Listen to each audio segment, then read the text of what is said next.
Pronto, perfeito.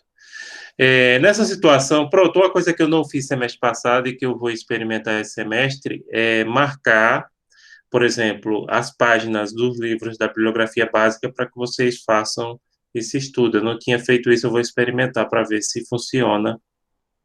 Eu não costumo fazer, até porque, francamente, às vezes eu fico pensando que o aluno é quem tem que procurar fazer isso. Mas, por outro lado, é importante incentivar essa leitura e que vocês conheçam os livros, né? Então, eu vou fazer isso em relação aos livros da bibliografia básica. Outra coisa também que eu vou deixar semana que vem é um artigo, mas esse vocês podem responder com calma. Esse artigo eu vou deixar 10 questões. A questão do artigo não é nem pela questão da pontuação, porque você já tem pontuação suficiente. Esses 2 pontos, né, meio ponto de cada exercício de fixação. Aí esse artigo valeria 1 ponto e com 10 questões para vocês responderem. Porque a gente tem a carga horária para complementar também, por conta de eventuais feriados, etc., né? Então, a gente tem que colocar essa atividade prevendo compensação de feriados, né? Que é um pouco aquele exercício que eu faço em relação também à compensação de faltas, né? Também tem esse sentido de complementar carga horária, de complementar faltas. Eu vou escolher ainda o artigo, eu ainda estou um pouco na dúvida. Eu lembro que semestre passado, para vocês, eu utilizei na primeira unidade um artigo sobre a questão do discurso de violação de direitos humanos no Brasil, e na segunda unidade eu trabalhei o vídeo da China, que hoje é um artigo que a gente conseguiu publicar, né? Esse artigo já está publicado, a gente conseguiu publicar no final do semestre. Aí, gente, eu estava querendo fazer escolher um artigo nosso também, para que vocês fiquem incentivados, conheçam como é essa produção científica de artigos para eventos. E eu tenho artigos de várias temáticas, né? Tem artigos que trabalham a questão da transição, e alguns alunos aqui do grupo, da turma de vocês fizeram um grupo de pesquisa comigo, né?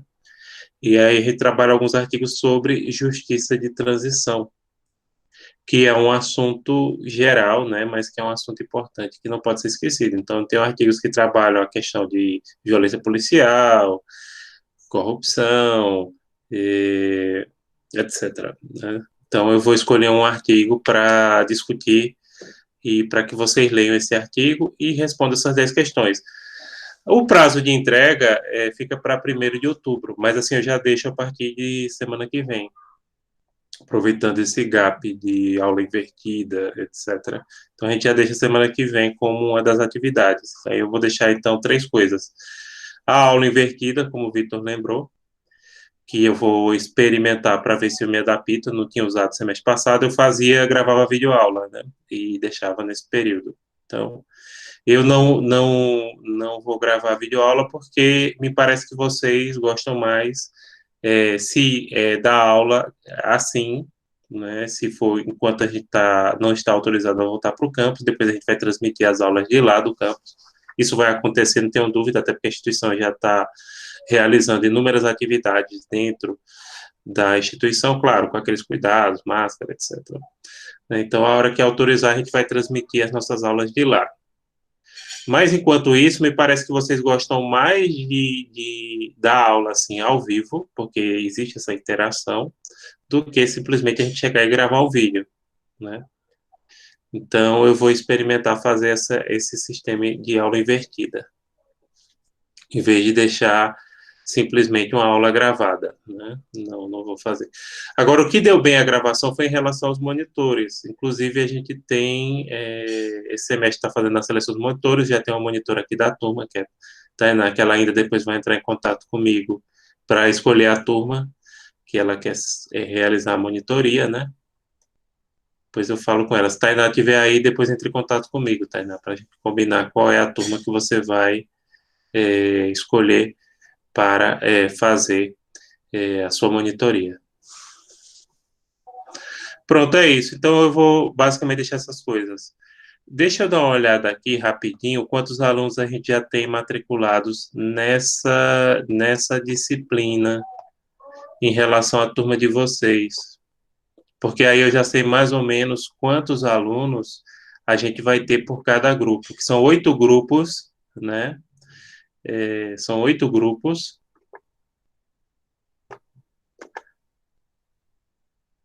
8 grupos de mais ou menos quanto a gente vai precisar.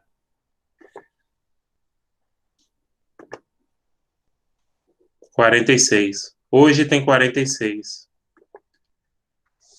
Hoje tem 46 alunos no Moodle. Então, Professor, oi? os seminários serão como no período passado, que alguns grupos farão agora nessa unidade e outros na segunda unidade? Exatamente. Metade, 4 grupos se apresentam agora e 4 grupos na segunda unidade.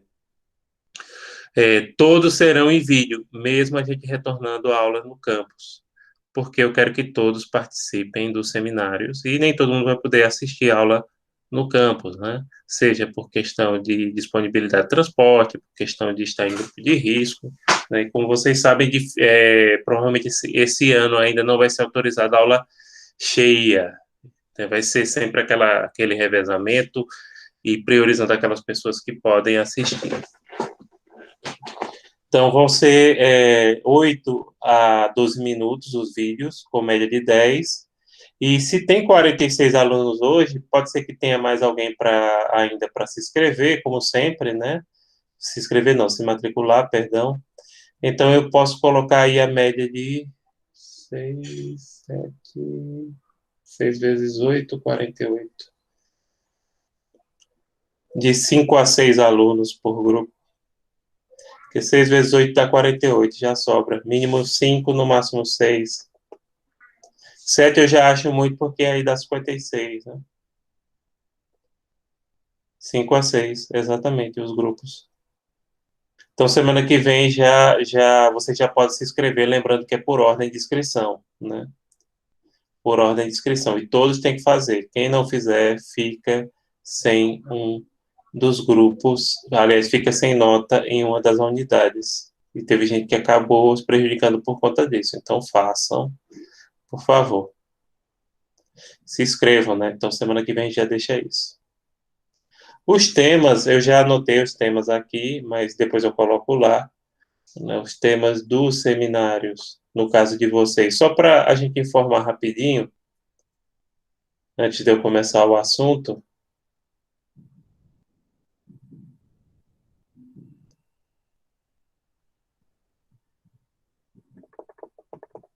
deixa eu dar uma olhada, deixa eu mostrar para vocês aqui os temas.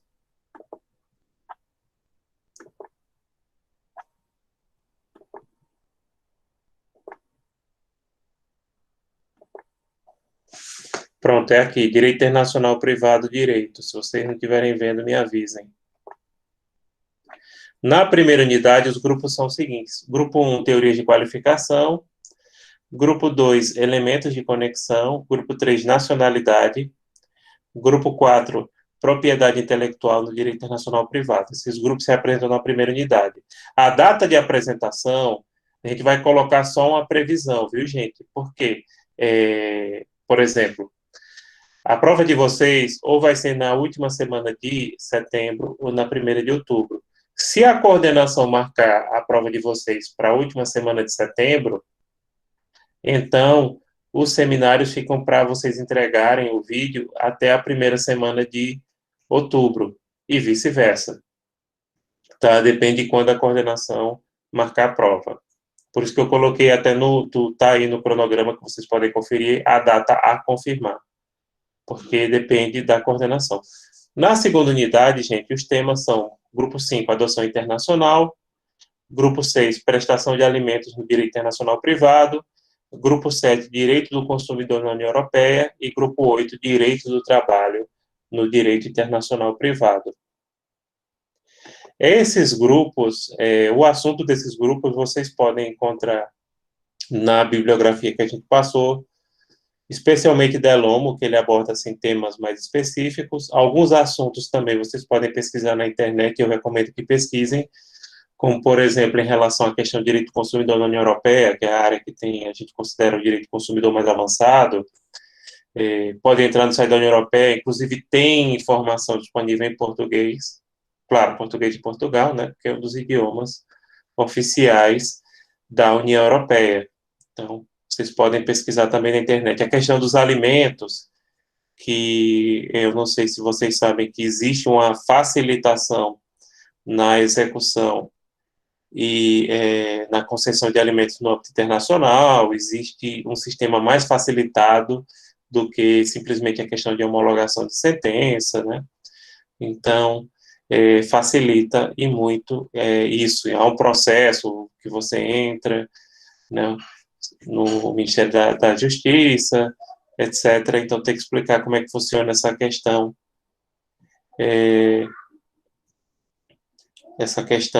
dos alimentos no âmbito internacional. Tá certo? Professor, o senhor vai disponibilizar no Moodle e a gente vai escolher, feito foi o outro? Isso, por ordem de inscrição. Semana que vem vai estar disponível. Que aí fica mais ou menos um mês antes da apresentação. Ok. Aliás, eu vou programar e vou colocar para semana que vem vocês verem isso nessa sistemática. Aí vocês se organizam, eu estou só pré-avisando. Então vamos lá. Ô, professor, Pois não.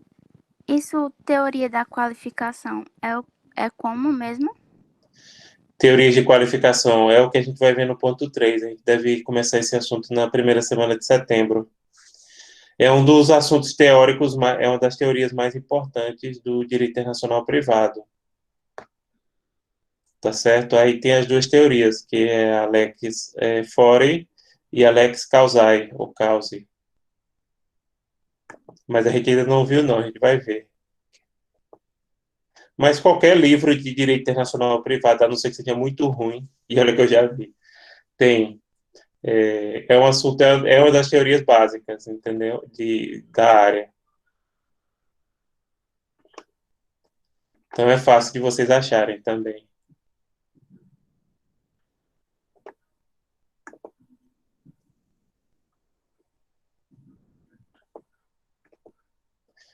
Pronto, vamos lá. Mais alguma coisa? Senão a gente já vai começar a aula.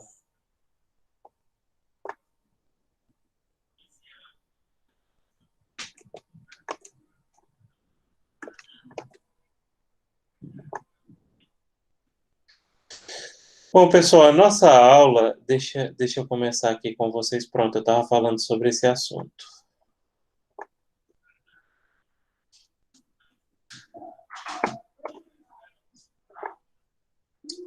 Deixa eu tirar aqui.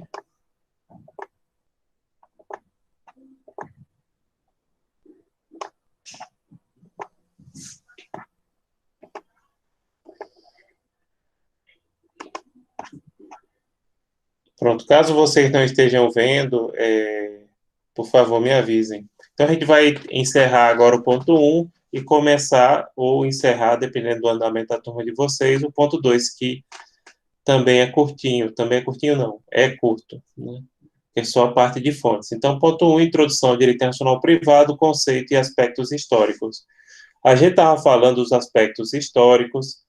Nesse último slide, a gente falou um pouquinho da contribuição dos pós-glosadores e dos autores italianos, né? Principalmente aí destacando Bartolo, que é considerado o pai do direito internacional privado. Esses pós-glosadores influenciaram o direito internacional privado até hoje, e muitos critérios que eles utilizavam para resolver conflitos de normas em relação ao direito internacional privado são utilizados até hoje, né? Como, por exemplo, na questão de bens imóveis, a lei da localização da coisa, em relação à sucessão do domicílio do falecido, em relação a contratos no lugar da celebração, delitos, né, crimes, a lei do lugar do ato.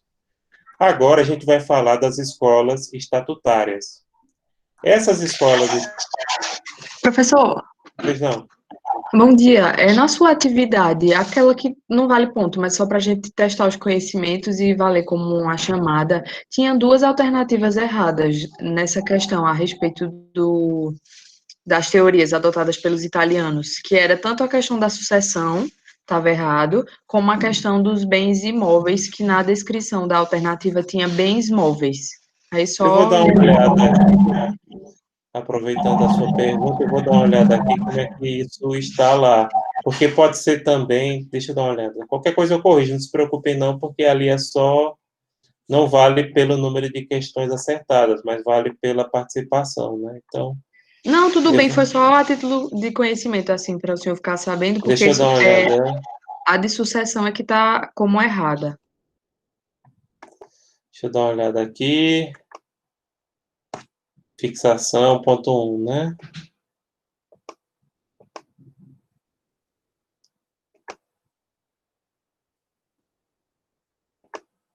Deixa eu dar uma olhada.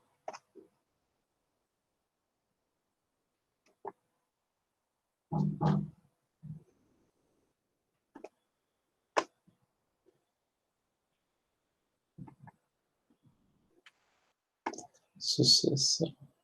Oi, Professor, e pode perguntar.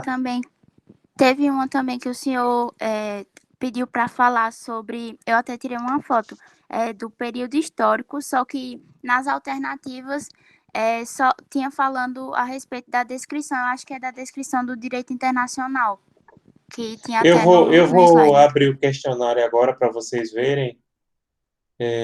Deixa eu dar uma olhada aqui para a gente resolver logo essa questão. Enquanto a gente está apresentando o tema, né? Eu vou mostrar aqui para vocês verem e vou comentar cada uma, né? Então, vamos ver aqui para que vocês possam ver e acompanhar comigo. Que aí já tira essas dúvidas já. Bom, pessoal, não sei se vocês estão vendo, se não estiverem vendo, por favor, me avisem. Esse aqui é o exercício de fixação desse ponto 1, né? No caso, o Moodle, ele, assim da mesma forma que o Google, ele embaralha as questões, né? Então, vamos lá, a primeira questão, vamos fazer questão a questão para ver.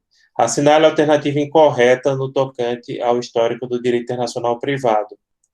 Aí escolha uma. A partir da morte de Carlos Magno no século IX, se restabelece a territorialidade durante o feudalismo, pois o seu feudal, dentro de seu domínio, admitia somente a sua própria lei. Essa questão está correta, lembrando que aqui nessa primeira questão estou pedindo a incorreta, né? Então não é ela. Segunda alternativa aqui. Na Bíblia existem passagens simpáticas aos estrangeiros, determinando que estrangeiros não deveriam ser oprimidos na antiga Israel. Está correto, então não é essa alternativa. Terceira alternativa aqui que está aparecendo para mim. Na antiguidade, em regra geral, os estrangeiros não tinham direitos pela absoluta extraterritorialidade das leis. A alternativa é essa, porque na verdade era territorialidade. Aí vamos verificar. Resposta correta. E na Roma e na Grécia, os direitos estrangeiros eram muito restritos. Perfeito, era isso mesmo. Vamos ver aqui a segunda questão, né? Assinale a alternativa correta quanto ao período histórico no qual não existiam normas de direito internacional privado para a maioria dos pesquisadores da disciplina. Esse período é a antiguidade. Aí vamos verificar.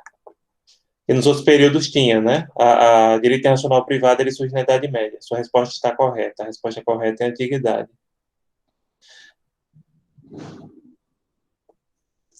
Aí, terceira questão, que eu acho que é a que a colega estava perguntando agora. São soluções para problemas de direito internacional privada propostas pelos mestres pós-glosadores italianos, liderados por Bartolo a partir do século XV, utilizadas até os dias de hoje, exceto, ou seja, assinar a alternativa incorreta. No caso, eu estou pedindo aqui a alternativa que está incorreta.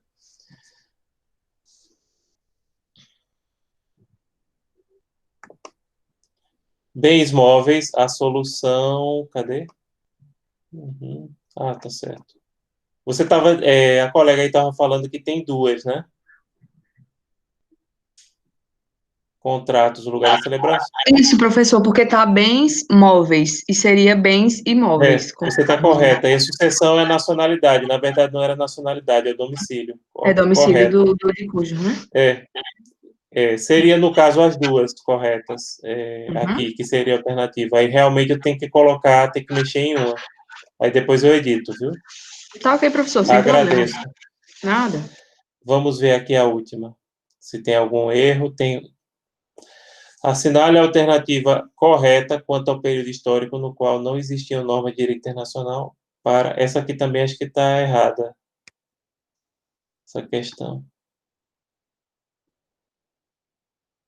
É o conceito. Depois eu vou editar esse questionário. Aliás, eu já posso editar agora essa primeira.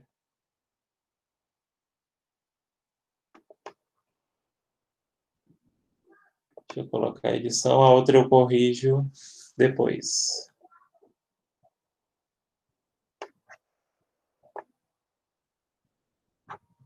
Pronto. Aliás, para não perder tempo agora, eu vou deixar para corrigir depois que eu terminar a aula. Mas não se preocupe, todos vocês que fizeram recebem a mesma nota, né? Peço desculpa porque a gente ainda está aprendendo ainda a usar o Moodle como vocês, então aí a gente ocorreu uma confusãozinha em relação a essas questões. E a última questão, por sua vez, de acordo com o jurista alemão Savigny, são institutos jurídicos inaplicáveis no direito internacional privado, exceto, não é a pena de morte aqui, criminal, porque ele fala da morte civil. O resto está correto. Escravidão, poligamia e proibição de aquisição de propriedades por judeus. Então, aqui a resposta está correta. E aí, gente, vamos voltar aqui para o ponto 1, né? Depois eu vou editar, assim que eu terminar aqui o nosso encontro, eu edito esse questionário. Ô, professor, aí quem já respondeu não precisa responder novamente, não, mas já computa, Não, né? já computa, já está lá.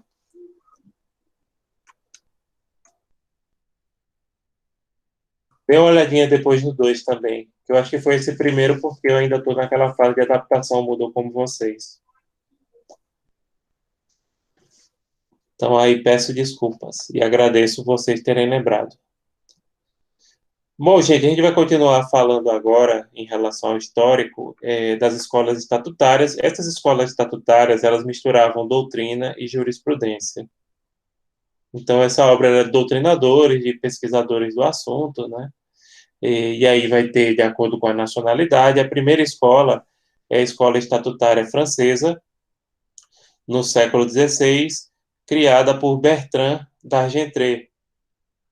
Ela distinguiu os estatutos reais das coisas e os pessoais, mais tarde admitindo os mistos. Os estatutos reais são aqueles ligados à questão dos bens, porque, como vocês sabem muito bem, direitos reais é relativo a direito das coisas. Os pessoais são principalmente aqueles ligados à questão de domicílio ou nacionalidade, né? E depois essa escola também passou a atuar em relação aos estatutos mistos, que misturam tanto o aspecto em relação a direitos reais, quanto os pessoais, ligados à nacionalidade, principalmente à nacionalidade e ao domicílio das partes.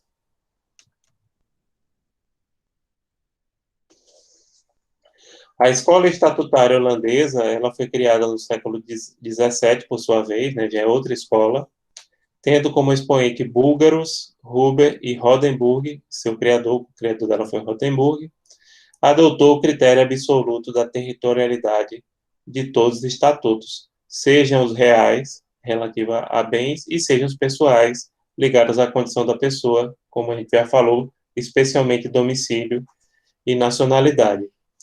Essa escola estatutária ela ocorreu no período chamado Idade de Ouro holandesa, né? Na verdade, dos Países Baixos, porque a gente usa o termo Holanda como a gente fala de Inglaterra, né? Ou seja, a gente toma uma parte do país pelo todo. O termo correto é Países Baixos, inclusive o próprio governo tem feito uma campanha para que as pessoas não chamem mais de Holanda, mas de Países Baixos. Então, isso ocorreu no século XVII, que é o auge deles, justamente quando ocorre esse período de invasão que eles ocupam aqui o Nordeste, com sede em Pernambuco, e o conhecimento nos Países Baixos passa a ter um grande desenvolvimento em várias áreas, né? Ciências, artes, etc. Só que essa escola estatutária holandesa, ela é um retrocesso. Por que ela é um retrocesso? Porque ela trabalha a territorialidade. E se você trabalha a territorialidade, ou seja, somente o direito, somente é aplicado dentro do território em que ele foi emitido, você restringe a atuação do direito internacional privado, porque o direito internacional privado ele sempre tem o pressuposto de que a legislação de um país pode ser aplicada em outro país. Sempre é assim, né?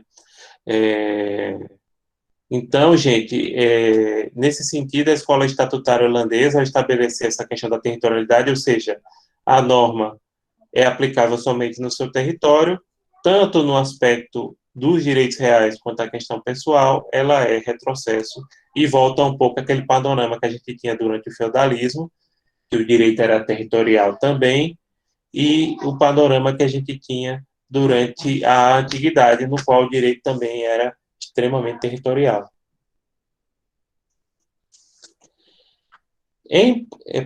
Dando prosseguimento, no século XVIII surge a escola alemã, no qual se destaca Herth e von Coxey, que adotam uma abordagem eclética, né? Essa escola já mistura estatutos reais, pessoais e mistos. Mistos são aqueles que juntam os dois, né? A escola alemã, ela vai influenciar bastante depois o direito internacional privado e, nesse sentido, ela já foge da extraterritorialidade, né?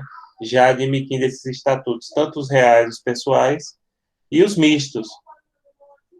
Porém, o movimento estatutário acaba aí, porque ele vai dar lugar ao movimento de codificação a partir do século seguinte, do século XIX.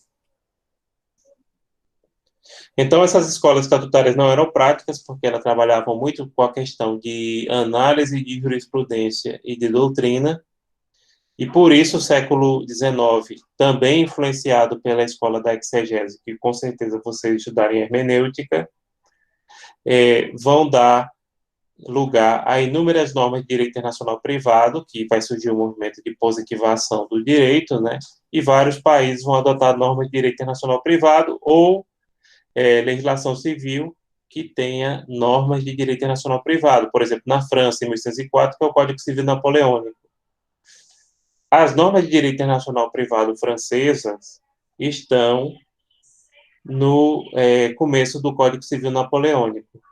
Depois a gente vai ter o Código Civil Italiano de 1865, que aí é elaborado por Mantini e outros autores, e o Código Civil Alemão, o famoso BGB, de 1696. Hoje em dia, gente, a Itália e a Alemanha, elas adotam normas de direito internacional privado à parte. Então, eles já têm uma legislação mais nova e que não é dentro do Código Civil. Porque tem países que adotam norma de direito internacional privado dentro do próprio Código Civil, como é a França, e muitos países aqui da América Latina, como a Argentina, o Peru, o Uruguai.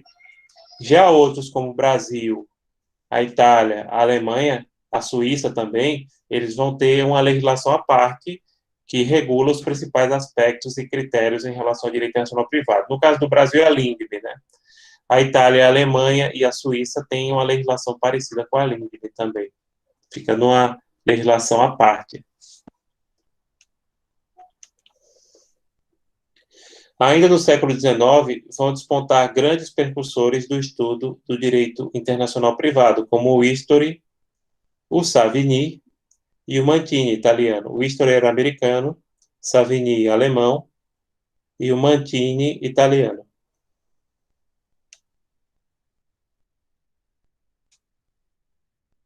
O Joseph Istori era juiz da Suprema Corte norte-americana, né, professor da Universidade de Harvard. Juiz da Suprema Corte norte-americana equivale a ministro do STF no Brasil, é o juiz do mais alto tribunal dos Estados Unidos. Ele propôs substituir a gentileza ou a cortesia, né, pela busca da boa justiça na aplicação do direito estrangeiro. A doutrina dele defende alguns critérios para a gente aplicar o direito internacional privado.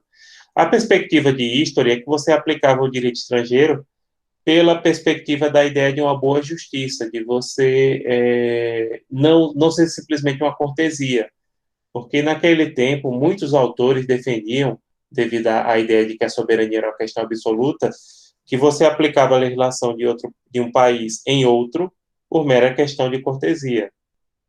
Não, não é questão de cortesia, é questão de justiça, e depois o próprio Savigny vai falar que é uma questão de direito adquirido. Savigny depois dá um arcabouço teórico melhor para uma teoria que justifique você usar a legislação de um país em outro. Então, capacidade das pessoas, a lei do domicílio.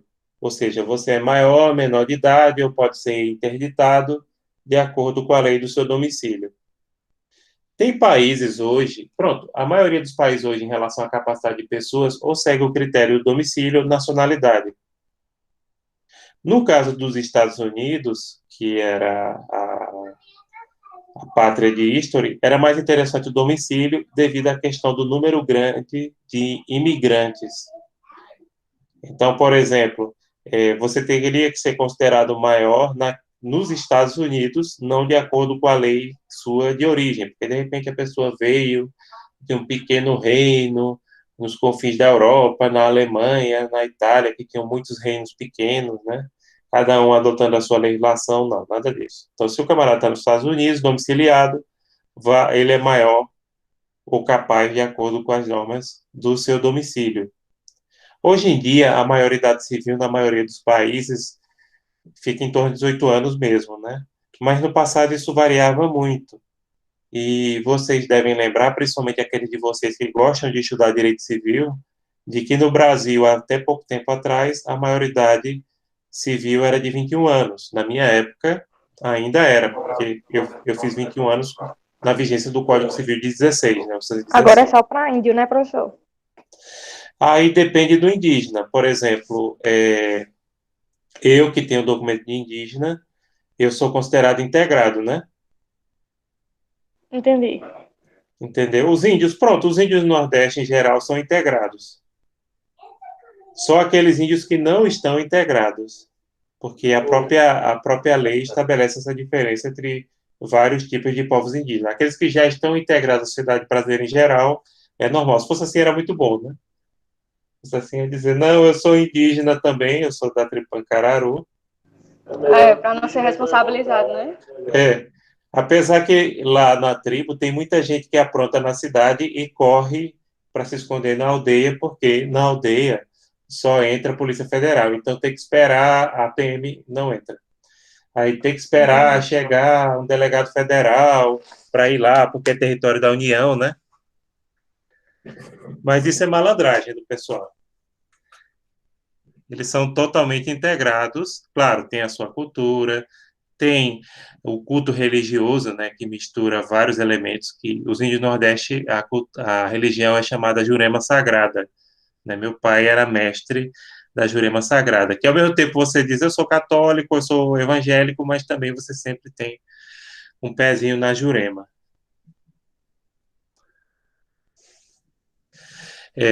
Capacidade para contratar, a lei do local do contrato, que inclusive é usado, por exemplo, na nossa LINDB, mas hoje em dia está muito relativizada pela autonomia da vontade e até pelo fato de que muitos negócios jurídicos são celebrados através da internet, né? Aí fica complicado você definir. Mas veja, gente, a regra hoje é a seguinte: claro, a LINDB continua privilegiando essa questão da lei do local do contrato, mas quando há direito disponível, aí se preserva a autonomia das partes e em relação a consumo, em relação quando há hipossuficiente, né, a tendência é a norma mais favorável ao consumidor, que seja da sua conveniência.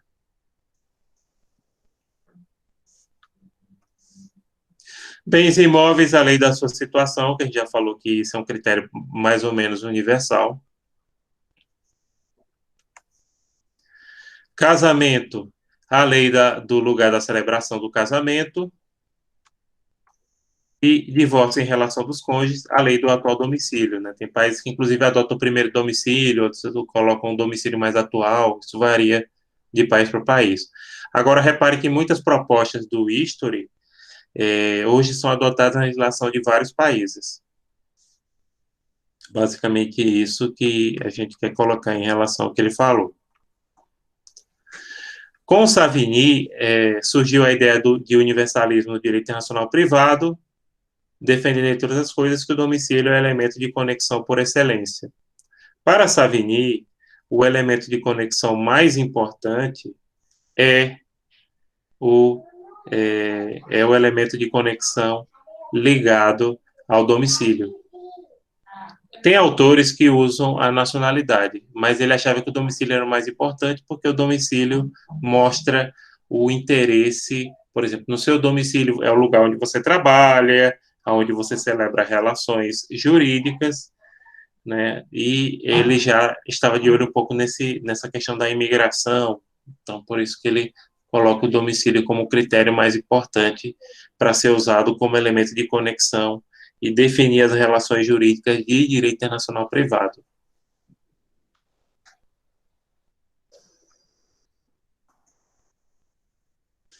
Savigny, por sua vez, defendeu que 4 institutos jurídicos eram inaplicáveis no direito internacional privado. Depois, acho que no ponto 5, a gente vai ver que não é toda norma estrangeira que pode ser aplicada pelo direito internacional privado. Se algum de vocês já leram a LINDB, vocês veem que lá tem claro quando a norma estrangeira ferir a ordem pública, né? E outros critérios, tem vários. A lei não é taxativa, tá? É só exemplificativa. Então, você não pode aplicar todos os institutos jurídicos, existe limitação para isso. E no caso especificamente, ele defendia que 4 só poderia ser aplicado no território em que foi emitido. Primeiro, a poligamia. Poligamia, viu? Quando um homem casa com várias mulheres, como, por exemplo, na religião muçulmana isso é permitido.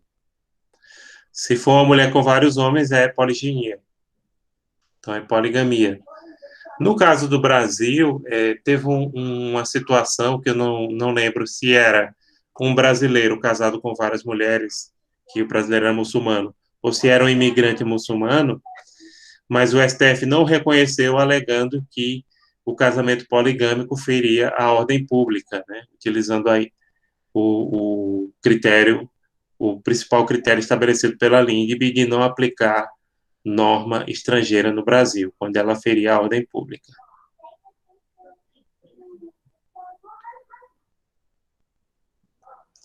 Bem, o segundo seria a morte civil. Morte civil, gente, não é simplesmente a questão da pena de morte. Deixa eu explicar para vocês. Morte civil hoje também não existe mais nem nos países que adotam pena de morte, né? Essa morte civil seria mais ou menos o seguinte: a pessoa é condenada à pena de morte, mas enquanto está esperando a execução da pena, a pessoa já é considerada civilmente morta, ou seja, a pessoa já não pode praticar atos jurídicos, não pode fazer testamento, não pode vender os bens, que já está considerada civilmente morta. Então, hoje em dia, em países como, por exemplo, Estados Unidos, que ainda tem pena de morte, a pessoa, enquanto aguarda a execução, a pessoa não está morta, ela pode praticar os atos civis, inclusive, muitas vezes demoram a executar a pena justamente para dar oportunidade a essa pessoa ingressar com recurso, caso haja um fato novo, né, uma ação aí rescisória, etc. Como vocês que gostam de direito penal sabem. Escravidão. Na época de Savigny, que ele viveu até aproximadamente a metade do século XIX, ainda tinha alguns países com escravidão, como o caso do Brasil na época, Cuba, Estados Unidos. Então, escravidão era instituto jurídico também só aplicado no país que admitisse a escravidão. E a escravidão, a gente não pode esquecer jamais o Brasil. Eu gosto muito de ressaltar isso. Tem pouco tempo que a escravidão, a maior parte da história do Brasil, a gente teve escravidão.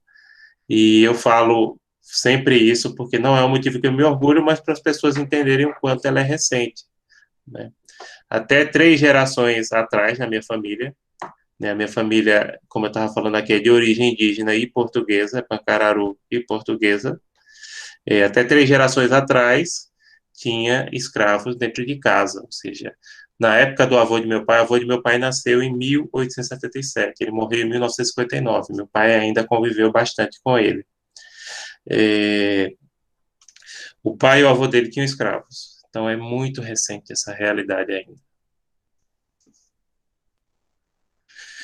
Bem, proibição de aquisição de propriedade imobiliária por judeus. Então, muitos países da Europa, principalmente nos reinos alemães, apesar que isso chegou a vigorar em quase todos, mas aos poucos, né?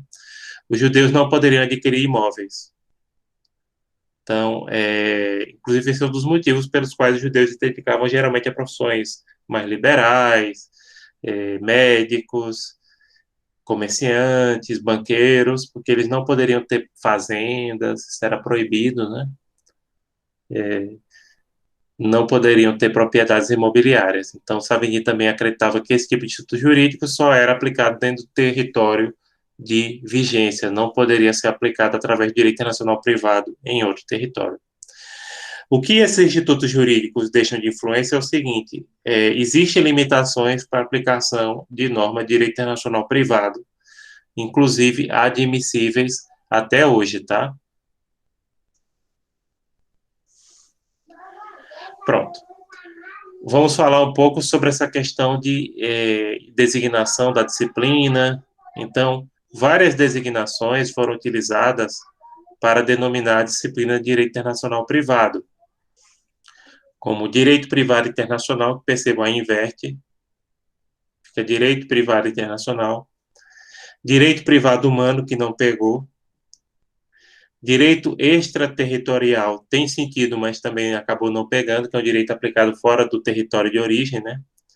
Direito interespacial acho que não pegou, porque as pessoas ficavam pensando em direito espacial, que inclusive é um ramo do direito, né, que estuda a questão de exploração do espaço, existem vários tratados para isso, eu falei, em direito internacional público, perdão.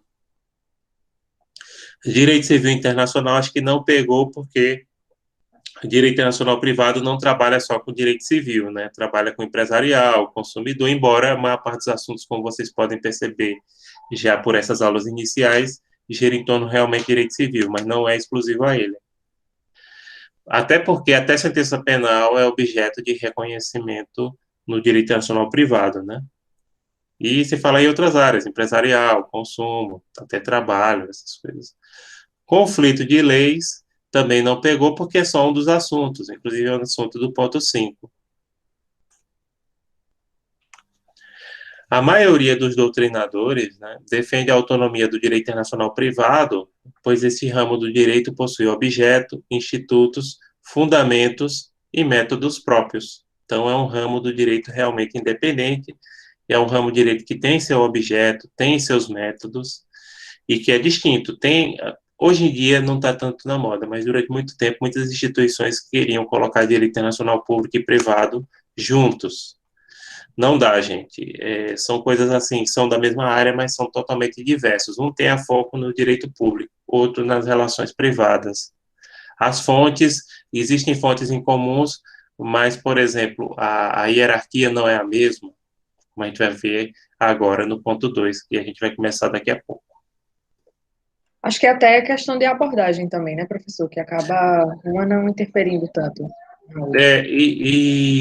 Exatamente, tem a questão da abordagem, tem a questão, por exemplo, se vocês pegarem os livros, todos os que tem no Brasil, que são publicados, inclusive de Portela, que é o melhorzinho, vocês vão ver que o autor, geralmente, ele é bom numa área e na outra nem tanto. O Portela é bom em público, na área de privada, ele já não é tão bom, né?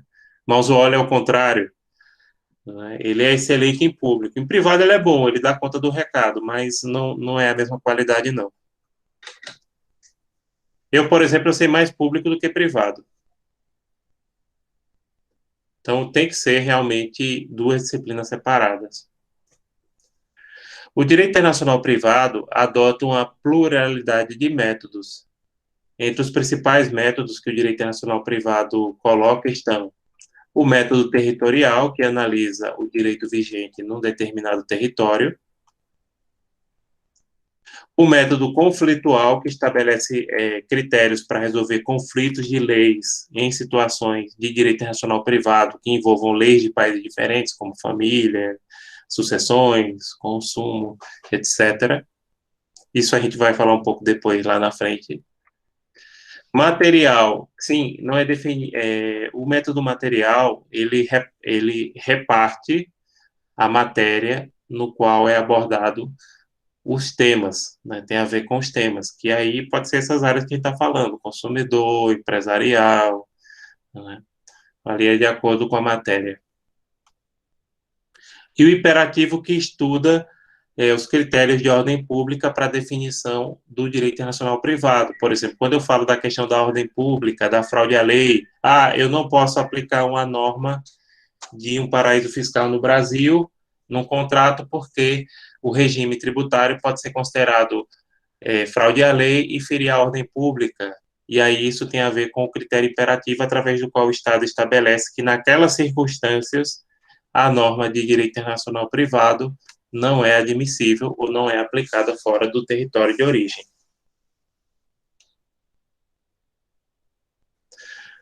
Dando prosseguimento, pessoal, ainda falando um pouquinho do histórico, Augusto Teixeira de Freitas foi o pioneiro do estudo do direito internacional privado no Brasil, já no século XIX, né? Seguidor de Savigny, ele defendia o domicílio como principal elemento de conexão. Augusto Teixeira de Freitas era baiano, ele estudou em Recife, na Faculdade de Direito da UFPE. Hoje, a Faculdade de Direito da Universidade Federal da Bahia tem o nome dele, né? Eu já fui lá. E, inclusive, tem um município baiano no sul do estado, que é Teixeira de Freitas. Tem Lauro de Freitas, que acho que vocês já ouviram falar, que é pegada a Salvador, que é da zona metropolitana, como se fosse Jaboatão e Recife, mas tem Teixeira de Freitas, que é no sul da Bahia, e que é homenagem a esse estudioso. Então, ele gostava muito de Savigny, inclusive ele fez até uma proposta de Código Civil do Império, porque não conseguiram aprovar o Código Civil do Império, se usava ainda ordenações, né? Só depois com Clovis Bevilacqua, no comecinho do século passado, é que se criou um Código Civil para o Brasil. Então, ele achava que o melhor critério era domicílio. Até hoje tem muita gente assim em direito internacional privado, tem gente que coloca em relação aos elementos pessoais, né? O domicílio e outro prefere a nacionalidade. Na verdade, gente, dando uma resumida aqui, não existe um critério único para direito internacional privado e durante muito tempo as pessoas insistiam no critério único. Não. Existem critérios dominantes, por exemplo, no Brasil hoje domina o domicílio. Se vocês olharem a LINDB e a jurisprudência, vocês vão ver que a maioria dos problemas de direito internacional privado são resolvidos pela questão do domicílio da parte. Mas tem muitas e muitas e muitíssimas exceções aí.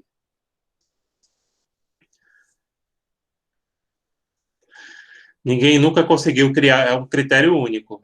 Repare que o critério varia de acordo com a matéria, geralmente. E há sempre, na legislação de um país, um que seja mais ou menos dominante do que o outro. Em 1906, o Clovis Bevilacqua, para quem não sabe, o Clovis Bevilacqua era piauiense e estudou aí em Recife também. Ele publicou no Brasil o livro Princípio de Direito Internacional Privado, no qual defendia a nacionalidade, que hoje em dia muitos países europeus usam a nacionalidade como principal elemento de conexão, por ser mais duradoura que o domicílio.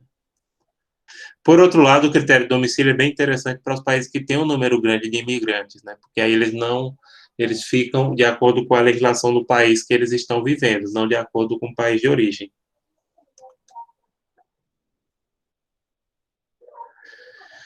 Bem, e, por último, a disciplina de Direito Internacional Privado, ela começou a ser ensinada no Brasil em 1907, na Faculdade de Direito da UFRJ, que na época chamava Faculdade Nacional de Direito, né? Então, começou a partir de 1907, tem mais de 100 anos que a disciplina é ensinada em nosso país. Pronto, encerrando o ponto 1 aqui, nós temos as referências. Tem o livro do Delommo, né, atualizado por Augusto Jäger Júnior, curso de Direito Internacional Privado da editora Forense. O livro é muito bom, para mim é o mais completo desses aqui. Tem o livro do Jacob Dolling, atualizado pela professora Carmen Tiburcio, é um livro muito bom, principalmente na primeira unidade, né, ele é muito mais teórico. Se vocês olharem o Delommo, ele vai para a questão de consumo, de trabalho, além de apresentar as teorias gerais. O Dolling, ele fica muito na parte de teorias gerais. E o Mausuoli, que é um livro bom também, cada edição ele está melhorando mais, ainda não chega ao nível de qualidade do de público, mas é um livro bom e que dá para resolver. Qualquer desses 3 livros vocês conseguem resolver o problema. Pronto, no estudo dirigido, eu vou fazer o seguinte, eu vou pegar os 3 livros e vou colocar o ponto, assim, ponto 1, aí eu coloco lá a leitura, página tal a tal, que aí fica bem interessante para vocês conseguirem fazer uma leitura em relação ao ponto 1 e ao ponto 2. Sim, sim, sim, sim, sim. Tem mais alguma pergunta do ponto 1? Professor, Pois não, pode perguntar. eu fiquei com uma dúvida. Uhum, Quando o senhor estava falando dos critérios que Story, eu não sei se é assim que fala o nome dele, que certo. Story aplicava, o senhor falava que quando é no divórcio, ele aplicava o critério do domicílio atual. Mas se os cônjuges que estão se divorciando, se eles morassem, no momento do divórcio, já morassem em países diferentes, qual seria a lei que aplicaria? Do último que eles tiverem em comum. Do último. É porque É, estava falando como se fosse do domicílio atual, aí eu fiquei na dúvida. é, é porque você tem que olhar que a realidade dele era do século XIX, entendeu? Dificilmente a mulher conseguiria sair de casa. Tá Entendi. entendendo a situação do que eu tô falando? Aí normalmente eles ainda estariam morando juntos, né? Exatamente, é. Porque realidade do século XIX. Vocês sabem que século XIX parece. Século XIX, apesar de não estar tão distante do nosso tempo, mas a realidade em relação à questão da mulher ainda era outra. Dificilmente uma mulher sair de casa, a não ser que fosse um caso excepcional, tentativa de homicídio oleólico. Tá Então, bem. é um pouco nesse sentido. Mas, por exemplo, a legislação francesa, na mesma época, no Código de Napoleão, usava o primeiro domicílio do casal. Agora, lembrando, né, o direito francês é do nosso sistema jurídico, o direito americano é common law. Professor, eu tenho uma dúvida ainda com relação aos seminários. O senhor falou que vai ser por ordem de inscrição. É, Aí, a partir da semana que vem é que o senhor vai colocar para a gente poder se sim, inscrever? isso, vai estar disponível para vocês visualizarem, eu posso até marcar a data, se vocês quiserem marcar a data da semana que vem para visualizar, porque aí eu faço a postagem, ela só aparece no dia, né, que vocês quiserem, para ficar de olho, né. Eu acho que se marcar, eu acho que é melhor, professor. O senhor vê qual horário fica mais conveniente para o Pronto, senhor. pode ser no horário da aula de vocês, 9 horas da manhã de quinta. Pronto, eu acho que está ótimo, professor. Porque aí já fica de olho, porque o critério, vocês viram que na aula eu já dei os temas, né? E aí a pessoa já fica de olho, olha, vou me inscrever primeiro.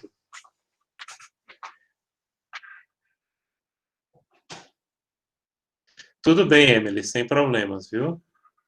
Sem problemas. Não tem problema não, essa questão. Sim, gente, aí como eu estava dizendo, vocês podem, tem problema não, vocês podem, a gente combina para vocês poderem se inscrever a partir de 9 horas da manhã da próxima quinta-feira, porém aí a gente coloca, obedecer os critérios. O grupo não precisa estar completo, mas tem que colocar no mínimo 3 integrantes, né? Vai variar de 5 a 6, porque 6 vezes 8, 48, hoje tem 46 alunos no Moodle. Geralmente tem alguns que ainda não entraram por conta da questão da matrícula, etc, etc, etc. Então, deixa lá e aí vale a ordem da inscrição de vocês. Certo, professor. Muito obrigado. Tá certo? Então, fica combinado com vocês da publicação aparecer a partir de 9 da manhã de quinta que vem. De quinta ou da quarta-feira, professor? Quarta, perdão. Quinta. Hoje já estou com a cabeça na quinta, já estou querendo correr no final de semana. Quarta é o dia da aula de vocês, é quarta. Certo. Ah, sabe por que eu estou confundindo? Porque semestre passado a turma de vocês era na quinta, não era isso? Isso. Aí eu estou confundindo. Então, quarta-feira. Vai ser no máximo 6 pessoas, é? 5 ou 6. Tá, ok, obrigada. De 5 a 6. 5 vezes 8 é 40, né? E 6 vezes 8, 48. Então, esse número é suficiente. Mas, assim, não é obrigado que vocês coloquem o nome de todos na inscrição. E também, até 24 horas antes da apresentação, pode modificar os componentes, desde que vocês coloquem lá no tópico que eu vou abrir para vocês fazerem as inscrições, né? E lá vai ter as instruções Mas, assim, basicamente é aquilo que a gente fez. Não precisa entregar nada por escrito, basta gravar o vídeo. No vídeo, vocês podem usar os slides ou não, né?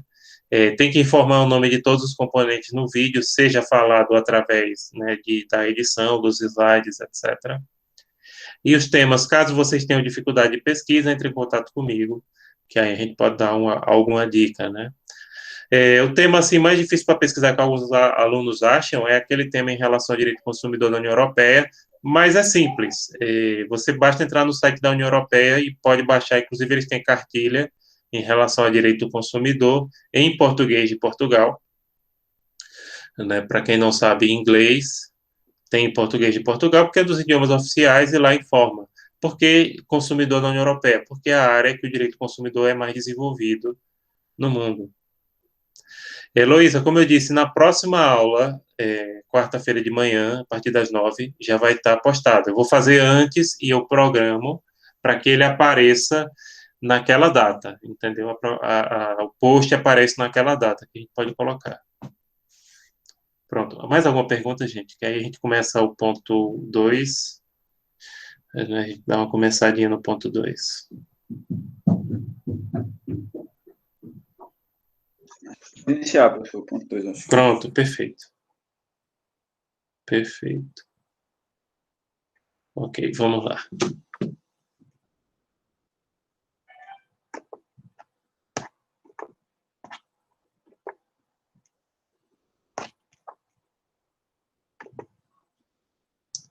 Bom, pessoal, ponto 2, fontes do direito internacional privado. As fontes do direito internacional privado não são necessariamente as fontes do direito internacional público. Tem algumas em comum, obviamente, né, porque também é um ramo do direito internacional, mas modifica-se em relação a outras. Então, a gente vai começar esse assunto hoje, acredito que não vai dar tempo da gente dar todo, não é um assunto muito grande, que nem vocês podem ver pelos slides que já estão disponíveis lá, mas acredito que a gente não vai conseguir terminar. Então, vamos lá. Existem duas categorias de fontes no direito internacional privado. As fontes internas são aquelas definidas pelo direito nacional de cada país. Por isso que é o nome interno. Já as fontes externas, elas são definidas ou pelo direito estrangeiro ou pelo direito internacional. Direito estrangeiro é o direito de outro Estado soberano, né? O direito internacional público, nesse caso, se dá principalmente através dos tratados internacionais que tenham sido ratificados por vários Estados, né? E, claro, existem fontes em comuns também, que tanto existem no âmbito interno quanto no âmbito externo. O Então, professor, é direito estrangeiro ou direito do país, é? Não, direito estrangeiro é o direito de outro Estado soberano. Direito internacional público, aí é ligado a tratados, que nas fontes externas, tanto pode ser a legislação de outro país, como, por exemplo, em relação ao Brasil, o Código Civil argentino, que tem as normas de direito internacional privado, é uma fonte externa em relação a gente. Mas, por outro lado, por exemplo, a Convenção sobre a Execução de Alimentos no Exterior, também é uma fonte externa. Entendeu? A fonte externa tanto vem do direito estrangeiro, quanto vem de normas internacionais. Ah, tá certo. Obrigada. É porque, pessoal, norma estrangeira não é a mesma coisa que norma internacional, entendeu? Norma estrangeira é de outro Estado soberano. Norma internacional é aquela que é vigente em vários países e que o principal instrumento são os tratados internacionais. É porque a gente confunde muito isso, norma nacional, isso vale para a sentença também, na área de sentença que gera problemas, porque a regra é o seguinte, uma sentença estrangeira precisa ser homologada para produzir efeitos jurídicos no Brasil, uma sentença internacional pode ou não, aliás, pode não, a sentença internacional não é, tá? Ou ela é auto-aplicável no Brasil, ou ela não tem vigência. Isso é ligado, por exemplo, se o Brasil faz parte de um tribunal internacional, como da Corte Interamericana de Direitos Humanos, a sentença dessa corte é auto-aplicável no Brasil. Por outro lado, se fosse da Corte Europeia de Direitos Humanos, não, porque o Brasil não faz parte da corte, e nem pode fazer porque ela é europeia, né? Mas isso depois não se preocupem não, que a gente volta, que tem uma parte que a gente vai falar de homologação de sentença, né? Ponto 5. Aí a gente volta a esse assunto. Sim, aí seja no âmbito externo ou interno, existem outras fontes como a doutrina, a literatura, né, a obra dos principais autores, tanto ela pode ser interna ou externa. A jurisprudência também, tanto pode ser interna quanto externa. Aliás, a jurisprudência pode ter os 3 níveis, né? Pode ser nacional, internacional e estrangeira. O costume também pode seguir isso, pode ser tanto interno quanto externo. Delomo classifica as fontes do direito internacional privado na seguinte ordem, né? Aí é por ordem de importância, da mais importante para a menos importante. A primeira fonte para ele seria a lei, a mais importante. A segunda, os tratados. A terceira, a doutrina. A quarta, a jurisprudência. E a quinta, os costumes. Então, comentar um pouquinho sobre cada uma, né? Em relação à lei, pessoal, essa lei seria a legislação interna de cada país, seja nacional ou estrangeiro. Uma das coisas que o direito internacional privado demanda, e se algum de vocês for atuar nessa área, é que a gente analise a lei não só do nosso país, mas a lei de outro país que eventualmente esteja envolvido naquela relação jurídica. Então, por exemplo, se você tem uma situação de direito de família que envolve uma família que tem um casal, um italiano até brasileiro, dependendo da circunstância, né? Por exemplo, se eles casaram lá, ou se eles casaram em outro lugar, ou dependendo da forma que foi regido, você vai ter que pesquisar tanto na legislação brasileira quanto na italiana, e a partir dos critérios que o direito internacional privado estabelece, definir qual a norma vai ser aplicada naquele caso. Mas um detalhe, às vezes, você pode aplicar o direito de um país no mesmo processo, por exemplo, em relação a um determinado bem, e em relação a outro, aplicar do outro. Por exemplo, se esse casal, formado por um brasileiro e uma italiana, tinha bens não só no Brasil, mas tinha bens imóveis na Itália, obviamente que você vai ter que se remeter à lei italiana. Ou seja, naquele mesmo processo vai ser aplicado normas de vários países. Então, pesquisar a legislação interna de cada país é extremamente necessário para o direito internacional privado. A segunda norma mais importante seria os tratados, que é a mesma coisa de direito internacional público, ou seja, são aqueles acordos celebrados entre sujeitos de direito internacional público, que é a legislação internacional, né? Também é muito importante. Reparem, gente, que no direito internacional público, as fontes mais importantes são os próprios tratados, os princípios e os costumes, o mesmo valor jurídico. Lei não entra. Aqui, a legislação interna de cada país fica em primeiro lugar. A terceira fonte mais importante é a doutrina, né? Essa tanto pode ser nacional quanto estrangeira. Pode ser nacional ou estrangeira, e parece, e me desculpem que eu acho que é a minha filha que está falando.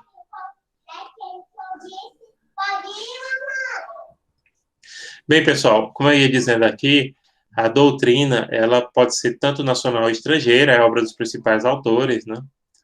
Então, ficaria em terceiro lugar. A jurisprudência, essa jurisprudência, dependendo de alguns países, pode ser colocada até em primeiro plano. Essa jurisprudência pode ser nacional, estrangeira ou até internacional, relativa a tribunais internacionais, que são aqueles que têm vigência em vários países. Os costumes também podem ser tanto internos quanto externos, né, como a gente falou, aquela prática jurídica reiterada. Repare que em direito nacional público os costumes estão entre as principais fontes, aqui não, privado não. Ficaria uma fonte mais auxiliar, como acontece em relação ao direito brasileiro. E como eu estava dizendo aqui, pessoal, a lei interna é a principal fonte do direito internacional privado no Brasil e na maioria dos países. É a mais utilizada, concretamente falando, quando você atua na área de direito internacional privado, você tem que pesquisar a legislação interna dos países para resolver aqueles conflitos. Quais são as principais fontes legislativas internas no Brasil que a gente tem disponível, né? A Lei de Introdução às Normas de Direito Brasileiro, a LINDB, que é a Lei número 12.336/2010, que é a antiga Lei de Introdução ao Código Civil, a LIC. Essa legislação, pessoal, ela é, na verdade, de 1942. O nome LINDB foi adotado a partir de 2010, e 80% dessa norma ainda, basicamente, é de 1942, que era a antiga LIC, né? Mudou de nome porque ela não introduzia só o Código Civil, mas ela introduzia o ordenamento jurídico brasileiro como um todo. Ela é considerada uma lei muito boa, porém, como eu disse, não caiu na conversa de professor de cursinho. Estudou a LINDB, você sabe tudo de direito internacional privado. Não, não é assim, viu? Basta estudar a LINDB. Não, não é assim. Na própria LINDB, que é uma lei muito boa, você não sabe o que é elemento de conexão, com certeza, inclusive perguntaram isso aqui hoje, né? Elementos de conexão das questões teóricas mais importantes e teorias de qualificação do direito nacional privado. A LINDB não menciona isso diretamente. Lá tem, repare que lá tem. Até porque, como dizem alguns autores, né, direito internacional privado, uma boa norma, ela não se preocupa tanto com conceitos e categorias. Mas lá tem elementos de conexão, lá tem teorias de qualificação, a gente não sabe, mas tem. Depois, quando a gente estudar o ponto 3 e o 4, né, a partir do começo de setembro, é que a gente vai ver. A Constituição Federal de 1988 se coloca assim, mas concretamente ela tem pouca coisa de direito internacional privado. A lei de imigração, que a gente viu no semestre passado, né, que é a lei 13.445/2017, que sim, ela tem muita coisa, né, ela mudou bastante o perfil da regulação de estrangeiros no Brasil. E a legislação espaço, o Código Civil, Tributário, Penal, Processo Civil e Processo Penal, com certeza tem normas importantes para o direito internacional privado do Brasil, com destaque para o nosso Código Civil.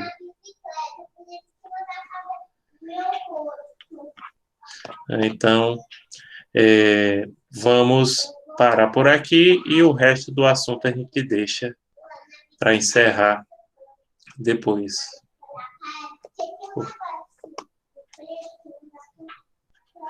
Bom, pessoal, o que mais? Vocês têm alguma pergunta sobre esse comecinho do ponto 2?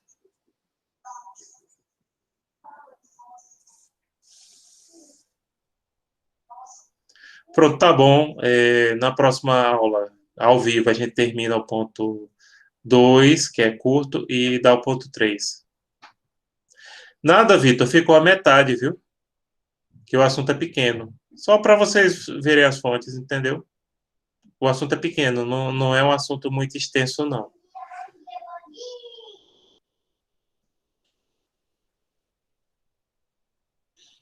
Não, a gente está indo bem, está cumprindo, vai estar tranquilo. Só são 4 pontos que a gente tem que dar. Apesar que o ponto 3 e o 4 tem mais um pouquinho de assunto, eu preciso detalhar mais que são os mais importantes realmente desse assunto aqui. Tá certo, gente? Então, por hoje a gente encerra. Obrigado a vocês, bom dia para vocês. Né? Boa metade da semana, quarta-feira é o dia culminante da semana, né? Então, obrigado, gente. Não, Gilmara, não precisa. Se quiserem colocar aqui só para registrar, mas eu levo em consideração outras coisas na hora de lançar, porque o Moodle, como eu disse, ele dá o relatório de quem entra, de quem visualiza as coisas, além de ter o exercício de fixação para a gente controlar isso, tá? Inclusive, quem não estava aqui hoje, pode depois olhar o Moodle e sei quem visualizou esse vídeo ou não. Então, tchau, tchau, gente. Até a próxima.